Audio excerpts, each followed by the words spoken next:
Hello everybody, welcome to clarity with Manas. आज मैं आपको एक इन्वेस्टमेंट का टिप या एक कंसेप्ट बताना चाहता था शेयर मार्केट इन्वेस्टिंग में स्पेशली, जो कि बहुत सारे जो नए लोग आते हैं उनको उतना क्लियर नहीं होता है।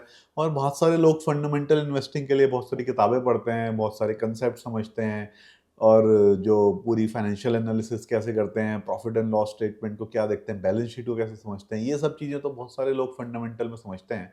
बट जो मैं आज इंपॉर्टेंट पॉइंट आपको बताना चाहता हूँ, उसके लिए मैं एक स्टेटमेंट आपको दूंगा कि share market is a ruthless forward looking beast. इसका मतलब ये है कि शेयर मार्केट हमेशा आगे की देखता है। आज जो कंपनी कर रही है, जो उसका आज का रिजल्ट आ रहा है, इवन जो आज लेटेस्ट क्वार्टर का रिजल्ट भी आया, समझ लीजिए आज ही पब्लिश हुआ है, वो भी पिछले क्वार्टर का रिजल्ट है। बट शेयर मार्केट हमेशा ट्राई करता है कि वो फ्यूचर के बारे में देखे।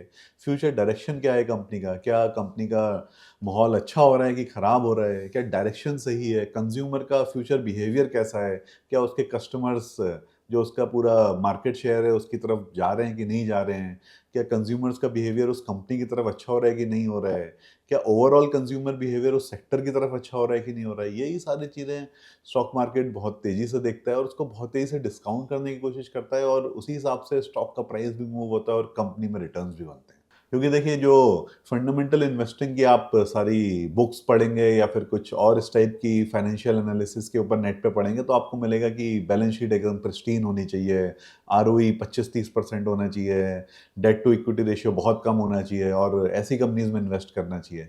बट एक्चुअली ये सब जो मैट्रिक्स हैं या ये सब जो रेशियोज हैं, ये आपको आज का सिचुएशन बता रहे हैं या पास्ट की सिचुएशन बता रहे हैं। बट आपको ये नहीं बता रहे कि फ्यूचर किसका अच्छा होने वाला है।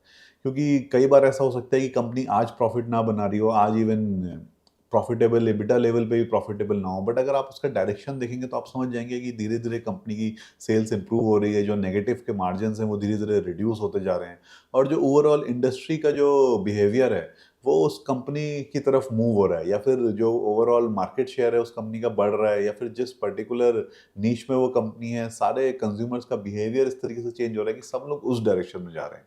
और उससे आपको पता चल जाएगा कि आज वो कंपनी भले ही प्रॉफिटेबल ना हो, बट फ्यूचर में वो पक्का प्रॉफिटेबल होने वाली है और उसका रेवेन्यू बहुत तेजी से बढ़ने वाला है, and in the foreseeable future वो जल्दी प्रॉफिटेबल हो ही जाएगी। इसका देखिए, पास्ट में जो एग्जांपल बढ़ा रहा है इंडियन मार्केट में एटलीस्ट, हो रहे हैं कई प्लेटफॉर्म बिजनेस। उसमें से एक रहा है इटर्नल जोमेटो। अगर आप उसको देखेंगे तो वो कई क्वार्टर्स तक, कई सालों तक आने के बाद नेगेटिव था, पैट नेगेटिव था, इवन मार्जिन्स इबिटा लेवल पे भी नेगेटिव था। बट अगर आप पिछले 1-2 साल में देखेंगे तो जोमेटो की जो पूरी स्टोरी रही है वो इस वजह से रही है कि जो कंज्यूमर का जो पूरा बिहेवियर है वो उस तरफ चेंज हो गया। लोग जल्दी से जल्दी ऑनलाइन ऑर्डर करना चाहते हैं, हम लोग बाहर जाना कम प्रेफर करते हैं, घर पे उनको डिलीवरी दे जाए। अगर आप अपने आसपास देखेंगे, खुद का बिहेवियर देखेंगे और अपने आसपास जानने वालों का भी बिहेवियर देखेंगे, तो आप जानेंगे कि कितनी तेजी से लोगों का बिहेवियर चेंज हो रहा है। लोग ज़्यादा से ज़्यादा ऑनलाइन ऑर्डर कर रहे हैं और बाहर जाना प्रेफ़र कम करते हैं, और उसके लिए पैसा देने के लिए भी तैयार हैं।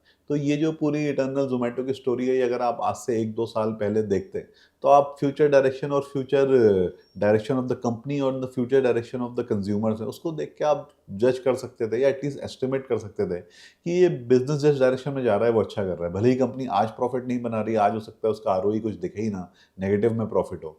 बट जिस डायरेक्शन में कंपनी जा रही है वो डायरेक्शन काफ़ी सही है। अपने कंपटीटर से ज़्यादा मार्केट शेयर गेन कर रही है, और जो पूरा उस सेक्टर में कंज्यूमर्स का बिहेवियर इस तरीके से चेंज हो रहा है कि वो उस कंपनी को बेनिफिट ही करने वाला है, और डायरेक्शन बहुत अच्छी करने वाली है। क्योंकि क्या होता है कि लोग कई बार ना बैलेंस शीट के इन सब रेशियोज में फंस जाते हैं कि भाई आरओई अच्छा होना चाहिए, या फिर पैट मार्जिन अच्छा होना चाहिए, या कि डेट टू इक्विटी नहीं होना चाहिए। बट देखिए, ये सारे थ्योरेटिकल कंसेप्ट हैं जो अच्छा होने के बाद कंपनी जब पूरी तरीके से ग्रो कर चुकी होती है और पूरा उसका एक्सपेंशन खत्म हो चुका होता है, और वो एक लार्ज कैप बहुत बड़ी बन चुकी होती है, या फिर उसकी ग्रोथ खत्म हो चुकी होती है, उसके बाद ये सारे नंबर्स अच्छे दिखने लगते हैं। बट एक जब कंपनी ग्रो कर रही होती है, इन सब डायरेक्शंस की तरफ इंप्रूव हो रही होती है, तो इंप्रूवमेंट में कई बार उसके प्रेजेंट नंबर्स खराब दिखते हैं। बट जैसे कि मैंने बोला कि मार्केट हमेशा फ्यूचर का देखता है, तो आपको ये देखना है कि 1, 2, 3, 4, 5 क्वार्टर बाद क्या होने वाला है। क्या जिस डायरेक्शन में कंपनी मूव कर रही है वो डायरेक्शन ठीक है? क्या इस क्वार्टर में पिछले क्वार्टर से या ईयर ऑन ईयर रेवेन्यू जिस तरीके से बढ़ने चाहिए थे बढ़े हैं क्या? क्योंकि देखिए, जो कंपनी इंप्रूव कर रही होती है वो धीरे धीरे अच्छे से और अच्छी होती जाती है, और हमको उसको फॉलो करते जाना है। अगर आपने कुछ आज इन्वेस्टमेंट किया है, अगले क्वार्टर में और अच्छा हुआ, तो आपको और अपना इन्वेस्टमेंट ऐड करना है उसमें। और उसके 2-3 क्वार्टर बाद और अच्छा हो गया कंपनी के साथ तो और उसमें ऐड करते जाना है। तो आपको कंपनी के साथ-साथ ग्रो करना है, अपना पोर्टफोलियो उस कंपनी में बनाना है। ऐसा ज़रूरी नहीं है कि आप पहले दिन ही अपना पोर्टफोलियो का लार्ज चंक उस कंपनी में लगा दें, बट आप धीरे-धीरे उसके साथ ग्रो कर सकते हैं। और देखिए जो ये फाइनेंशियल कैलकुलेशंस है या फ्यूचर एक्सपेक्टेशंस हैं, ऑब्वियसली जब कंपनी इंप्रूव कर रही होती है, कुछ ना कुछ तो हमें फ्यूचर देखना होता है। हो सकता है पूरी तरीके से हम ये ना समझ पाएँ कि पैट कब से आना शुरू हो जाएगा, बट मार्जिन्स कैसे इंप्रूव हो रहे हैं या अगले साल कितनी सेल्स हो सकती है, ये सब कैलकुलेशंस आप कर सकते हैं। बट इन कैलकुलेशंस में खो नहीं जाना है। जैसे इसमें मैं बताता हूँ कि मैं प्रैक्टिकली क्या करता हूँ कई बार, अगर मैं कोई कंपनी देखता हूँ जो बहुत अच्छी कर रही है, हो सकता है अभी प्रॉफिटेबल ना हो, बट कॉन कॉल में जो मैनेजमेंट ने गाइडेंस अच्छी दी और मुझे लगता है कि कंज्यूमर बिहेवियर इस तरीके से चेंज हो रहा है कि कंपनी आगे जाके अच्छा करने वाली है। तो पहले मैं एक बहुत स्मॉल अपना allocation based on the con call, based on the business model of the company, based on the management commentary, उसके बेसिस पे मैं एक छोटा एलोकेशन उस कंपनी में पहले कर देता हूँ। 0.5%, 1% पोर्टफोलियो का कुछ भी आप उसमें एलोकेट कर सकते हैं। उसके बाद जाके मैं उसका डिटेल में फाइनेंशियल एनालिसिस करता हूँ कि भाई कितनी आज इसकी बैलेंस शीट क्या है, अगर 1 साल बाद कितना प्रॉफिट हो जाएगा, 1 साल बाद सेल्स कितना हो जाएगा मैनेजमेंट की गाइडेंस पे, उस पे आप मार्जिन्स कितने बोले मैनेजमेंट ने, एक एबिटा कैलकुलेट करिए, उससे आप डेप्रिसिएशन, एमोर्टाइजेशन या फिर फाइनेंस कॉस्ट हटा के कुछ पैट कैलकुलेशन करिए, 1 साल, 2 साल, या आप कर सकते हैं कैलकुलेशंस। बट मैं इसमें पहले थोड़े पैसे कंपनी में लगा देता हूँ ताकि मेरा एक स्टेक हो जाए उस कंपनी में, और जो इनिशियल जो बिजनेस की डायरेक्शन और जो बिजनेस मॉडल है वो समझना सबसे ज़रूरी है। अगर वो सही लग रहा है तो आप पहले थोड़े से पैसे लगाइए और फिर जाके उसका फाइनेंशियल एनालिसिस करिए, क्योंकि आपके थोड़े पैसे लगे भी होंगे तो आप डिटेल में उस फाइनेंशियल एनालिसिस को कर पाएंगे। और उसके बाद अगर कंपनी आपको ठीक लगे तो उसके बाद थोड़ा और पैसा लगा दीजिए। और उसमें हम लोग मिस्टेक ये करते हैं कई बार कि देखिए 2-3 साल तक की फाइनेंशियल एनालिसिस करने का कोई बहुत ज़्यादा फ़ायदा नहीं होता। खासतौर पे ऐसी कंपनीज़ में जो तेज़ी से ग्रो कर रही हैं, बिज़नेस की डायरेक्शन अच्छी जा रही है और कुछ कंज्यूमर बिहेवियर चेंज हो रहा है। क्योंकि हम बहुत एक्यूरेट कोई एनालिसिस कर नहीं सकते आज से 2-3 साल बाद की कि क्या हुआ कंपनी में। ज़्यादा से ज़्यादा आप जो फाइनेंशियल ईयर चल रहा है, उस फाइनेंशियल ईयर के एंड की कैलकुलेशंस फिर भी कुछ एक्यूरेटली कर पाएँगे। कंपनी ने कुछ गाइडेंस दिया होगा इस फाइनेंशियल ईयर का कितना मार्जिन्स बढ़ने वाला है, कितनी सेल्स होने वाली है, तो आप इस फाइनेंशियल ईयर का फिर भी थोड़ा कैलकुलेशंस कर सकते हैं। बट उसके बाद वाले अगले साल, उससे अगला साल क्या होगा, वो एक कंप्लीटली गेस वर्क है। मैनेजमेंट को भी एग्जैक्टली नहीं पता है कि क्या नंबर्स आने वाले हैं।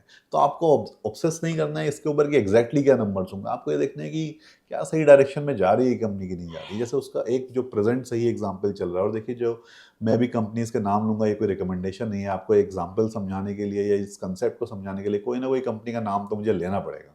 तो अगर मैं कोई नाम ले रहा हूँ तो ये कोई रिकमेंडेशन नहीं है, और it's just for educational purpose. जैसे कि देखिए एक जो ईवी टू व्हीलर स्पेस है, उसमें कंपनी एथर एनर्जी, जो कि पिछले अगर आप कई क्वार्टर से देखेंगे उसकी एकदम सही डायरेक्शन में कंपनी जा रही है, और अब तो खैर उसका स्टॉक भी बहुत ज़्यादा बढ़ गया है।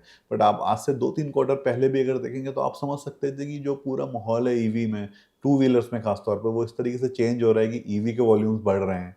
और ये company one of the leading companies है, इसका मार्केट शेयर भी अच्छा है, और ये और इन्वेस्टमेंट कर रही थी, एक और प्लांट लगा रही है, जो प्लांट इनका इस साल अक्टूबर नवंबर तक लाइव होने वाला है, जो फेस्टिवल सीजन है।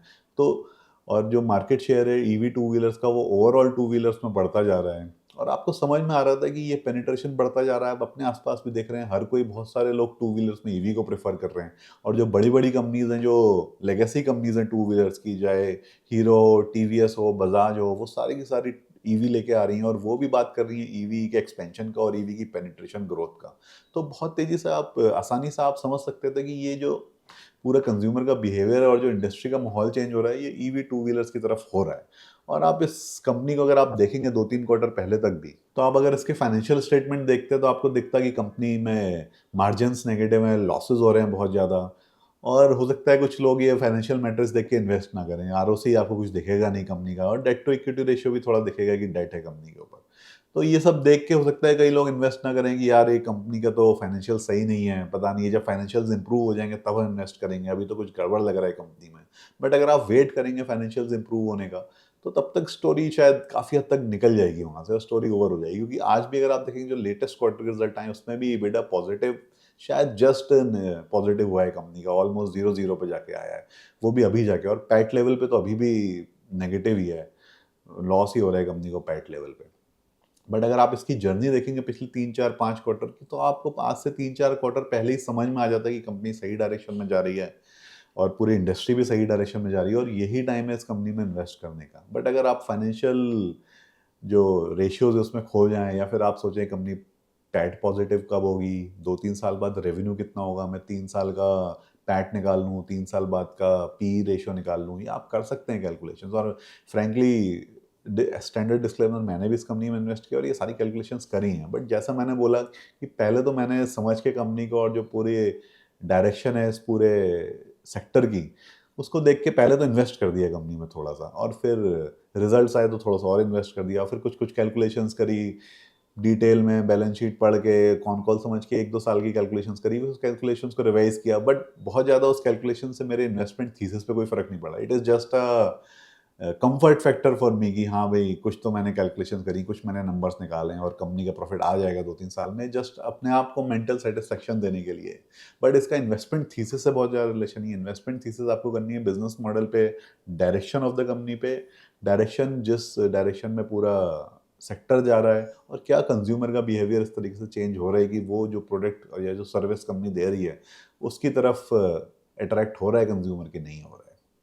ऐसे ही देखिए, ज्वेलरी रिटेल का जो पूरा थीम चल रहा है इंडिया में, ये भी अगर आप पिछले 2-3 साल से देखेंगे तो बहुत तेज़ी से जो अनऑर्गेनाइज सेक्टर होता है, अनऑर्गेनाइज सेक्टर से ऑर्गेनाइज सेक्टर की तरफ जो कंज्यूमर का बिहेवियर चेंज हो रहा है, हॉलमार्क आने के बाद से, बड़े शहरों में ज़्यादा पॉपुलेशन होने के बाद से। क्योंकि देखिए, जब तक लोग छोटे शहरों में रहते हैं, कुछ ऐसी जगहों पर रहते हैं जहाँ जनरेशन से वो लोग रह रहे हैं, तो उनका रिलेशनशिप होता है किसी ज्वेलर के साथ और वो उसी के साथ कंटिन्यू करना प्रेफर करते हैं। बट अगर आप नए शहरों में आ गए, मेट्रोज में आ गए, थोड़े बड़े शहरों में आ गए, तो हर कोई चाहता है कि भाई अब यहाँ पे वो किसी को जानता नहीं है, तो वो किसी ब्रांडेड ज्वेलर के पास ही जाएगा। और हॉलमार्क ज्वेलरी आने के बाद, गवर्नमेंट की उसके ऊपर स्टैम्प लगने के बाद, लोगों का भरोसा भी उसके ऊपर बढ़ गया।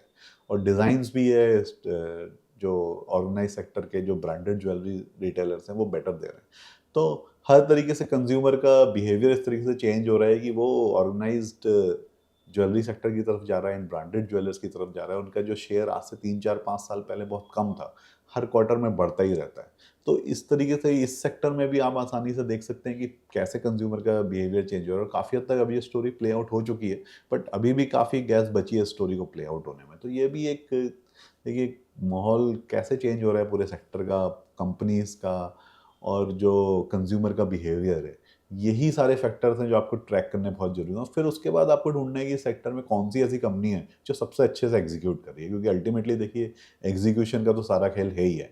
बट एग्जीक्यूशन के लिए आपको कंज्यूमर को और सेक्टर की डायरेक्शन को समझना बहुत ज़रूरी है, और फिर उसके बाद देखना है कि उस पूरे माहौल में कौन सी ऐसी कंपनी है जो सबसे अच्छे से एग्जीक्यूट कर रही है, उसी में आपको अपना इन्वेस्टमेंट करना है, उसी में आपको अपना पैसा लगाना है। और ये देखिए, जितने भी प्लेटफॉर्म बिजनेस होते हैं जो कि कोई अपनी ऐप या वेबसाइट से लोगों को अट्रैक्ट करते हैं कुछ सर्विसेज या प्रोडक्ट्स बेचने में, जैसे कि इटर्नल भी एक तरीके से एक प्लेटफॉर्म बिजनेस ही है। ऐसे ही अब बहुत सारे प्लेटफॉर्म बिजनेस आ गए हैं जो घर पे डिलीवरी के लिए कुछ सामान बेचते हैं, या फिर आपको इन्वेस्टिंग कराते हैं, या कुछ सर्विसेज बेचते हैं। जैसे आजकल जितनी ब्रोकर ऐप्स है, वो भी मेरे हिसाब से एक प्लेटफॉर्म बिजनेस ही है, जो ब्रोकरेज दे रहे हैं, आप आपसे ब्रोकरेज ले रहे हैं और आपको इन्वेस्टिंग करा रहे हैं अलग अलग इंस्ट्रूमेंट्स में, इक्विटी से लेके म्यूचुअल फंड में, वेल्थ मैनेजमेंट में जा रहे हैं। और इसके अलावा और प्लेटफॉर्म बिजनेस है जो आपको, जैसे फॉर एग्जांपल कार ट्रेड है जो आपको गाड़ियां खरीदने बेचने में हेल्प कर रहा है, या फिर पीबी फिनटेक का पूरा बिजनेस मॉडल है, अलग अलग उनके प्लेटफॉर्म बिजनेसेस हैं। या इवन रियल स्टेट में भी अब कंपनीज आ गई जो प्लेटफॉर्म बिजनेस में है, जो लोगों को घर खरीदने और बेचने में हेल्प करती हैं। तो एक प्लेटफॉर्म बिजनेस भी आपको देखना है कि पूरा का पूरा जो एक थीम है, ये भी एक तरीके से माहौल इस तरीके से चेंज हो रहा है कि हर कोई ऑनलाइन ही इन चीज़ों को सर्च करने के ऊपर जा रहा है, और ऑनलाइन ही काफ़ी सर्च करके कुछ फाइनलाइज कर लेता है, और लास्ट में जाके जब खरीदना बेचना होता है तब जाके एक्चुअल जो सेलर बायर है उससे मिलता है। तो ये सारा प्लेटफॉर्म बिजनेस को भी आपको समझना है कि कैसे कंज्यूमर बिहेवियर चेंज हो रहा है और इनका बिजनेस किस डायरेक्शन में जा रहा है। बहुत सारे आपको ऐसे लगेंगे कि प्रॉफिटेबल अभी नहीं है, बट फ्यूचर डायरेक्शन आपको देखनी है, क्योंकि जैसे कि मैंने वीडियो शुरू में बोला था कि stock market is a forward looking beast, ruthless forward looking beast. So वो हमेशा आगे का देखेगा, और आज जो चल रहा है उसको नहीं। क्योंकि आप ये इमेजिन करिए कि आज से 2-4-5 साल बाद, इवन 2030 के आसपास, निफ्टी 50 में कैसी कंपनीज हो सकती है, कौन सी ऐसी कंपनीज हैं जो पूरी तरीके से हमारे कंज्यूमर बिहेवियर को कैप्चर कर रही हैं, हमारे थिंकिंग को कैप्चर कर रही हैं, और वो इंडिया की सबसे बड़ी कंपनीज बन सकती हैं। तो आप समझ जाएंगे कि 4-5 साल बाद, या आज से 6-7 साल बाद, डिफरेंट हो सकता है काफ़ी ज़्यादा निफ्टी 50 का पूरा कंपोजिशन, और काफ़ी इनमें से ऐसी कंपनीज हैं जो वहाँ पे पहुँच सकती हैं। बट इसका मतलब ये नहीं कि सारी की सारी कंपनीज अच्छा करेंगी, आपको ट्रैक करना है, एग्जीक्यूशन देखना है, कौन सी कंपनी सबसे अच्छा कर रही है और कौन सी कंपनी अच्छे से अपने प्लान्स को एग्जीक्यूट कर पा रही है, और अपने कंपटीटर से बेटर कर रही है।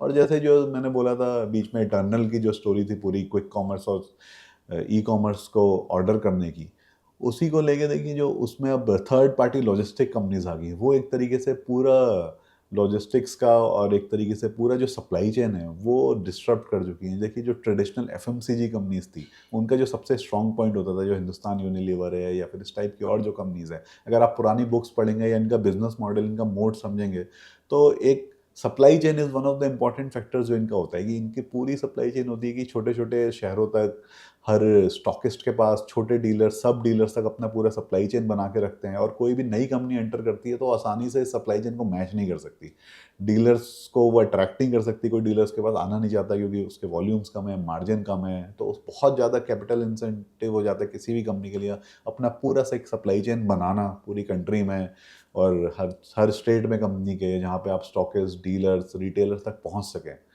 बट ये जो क्विक कॉमर्स के बाद थर्ड पार्टी लॉजिस्टिक कंपनीज आई हैं, इन्होंने इस गेम को काफ़ी हद तक पूरी तरीके से चेंज कर दिया है। इनके छोटे वेयर हाउसेज, सॉर्टिंग सेंटर्स अब बड़े बड़े सिटीज़ से छोटे छोटे सिटीज़ की तरफ भी जा रहे हैं। और आज के टाइम पे कोई भी इंस्टाग्राम पे, यूट्यूब पे अगर अपना माल बेचना चाहता है तो वो सीधे डिलीवरी कर सकता है किसी भी कंज्यूमर के घर पे with the help of this logistic companies. तो देखिए किस तरीके से पूरा का पूरा लॉजिस्टिक सप्लाई चेन चेंज हो चुका है। जो बड़ी बड़ी कंपनीज का इतना बड़ा मोड था वो धीरे धीरे खत्म हो रहा है, चेंज हो रहा है। तो किस डायरेक्शन में बिजनेस जा रहा है, किस डायरेक्शन में कंज्यूमर का बिहेवियर जा रहा है, और आज से 4-5 साल बाद कैसे चेंज हो सकता है पूरी तरीके से, अगर हर कोई अपने घर पे सामान मंगाने लगेगा, तो इस ट्रेडिशनल लॉजिस्टिक सप्लाई चेन के जो पूरा उनका एक एडवांटेज था, एक मोड था, वो कहीं न कहीं काफ़ी कम हो जाएगा। उसकी रिक्वायरमेंट ही कम हो जाएगी नई कंपनीज़ को, क्योंकि वो in third party logistic companies के थ्रू डायरेक्टली अपना माल सेल कर सकती हैं। इवन डायरेक्ट कस्टमर को भी कर सकती हैं, और अगर वो स्टोर्स भी खोलें, कोई स्टोर्स को भी देना चाहती हैं, तो उसमें भी वो यूज़ कर सकती हैं इस पूरी लॉजिस्टिक चेन का। तो यही बेसिकली आज का वीडियो था। इसमें मैं आपको बताना चाह रहा था कि देखिए आपको हमेशा फ्यूचर का देखना है, कैसे किस डायरेक्शन में पूरा कंज्यूमर का बिहेवियर चेंज हो रहा है, देश का माहौल चेंज हो रहा है, और टेक्नोलॉजी की मदद से कैसे लोगों की थिंकिंग चेंज हो रही है, उनके स्पेंडिंग पैटर्न्स चेंज हो रहे हैं। इन सब चीज़ों को समझना बहुत ज़रूरी है। कंपनी के फाइनेंशियल्स और जो प्रॉफिट लॉस स्टेटमेंट्स है, बैलेंस शीट है, वो सब देखिए सेकेंडरी है, वो उसके बाद आता है। बट पहले आपको इन सब चीज़ों से बिजनेस मॉडल समझना है और बिजनेस की डायरेक्शन समझनी है, और उसी के बाद आपको फाइनेंशियल्स में घुसना है। और आपको ये मिस्टेक नहीं करनी है कि आज के फाइनेंशियल्स देख के बहुत ज़्यादा किसी कंपनी के ऊपर नेगेटिव हो जाना है, या फिर ये भी मिस्टेक नहीं करनी है कि आप आज से 3 साल, 4 साल, 5 साल आगे के फाइनेंशियल्स कैलकुलेट करने लगे हैं और सोचने लगे 4-5 साल बाद कितना रेवेन्यू बनाएगी, तब कितना मार्जिन होगा। क्योंकि फ्रैंकली ये जो ग्रोइंग कंपनीज हैं, जिस तरीके से कंज्यूमर का बिहेवियर चेंज हो रहा है, 4-5 साल बाद कंपनी कहाँ पहुँच जाए, ये वहाँ के मैनेजमेंट को, फाउंडर्स को, जो कंपनी को आज रन कर रहे हैं, उनको भी उतना क्लियर नहीं है। क्योंकि अगर कंपाउंडिंग हुई किसी डायरेक्शन में, तो ये कंपाउंडिंग ऑफ कंज्यूमर बिहेवियर इस तरीके से हो सकती है कि वो कंपनीज कितना रेवेन्यू कर सकती हैं आप सोच भी नहीं सकते। बट आपको कंटिन्यूसली ट्रैक करते रहना है और डायरेक्शन देखनी है और अपने इन्वेस्टमेंट को बढ़ाते जाना है इन्हीं कंपनीज में। तो होपफुली आपको ये कंसेप्ट समझ में आया होगा। अगर आपके क्वेश्चन हैं, क्वेरीज हैं, तो आप नीचे कमेंट बॉक्स में लिख सकते हैं। मेरा नंबर स्क्रीन पर डिस्प्ले हो रहा है, उस पर भी आप कुछ मैसेजेस कर सकते हैं। Thank you very much, that's all for today.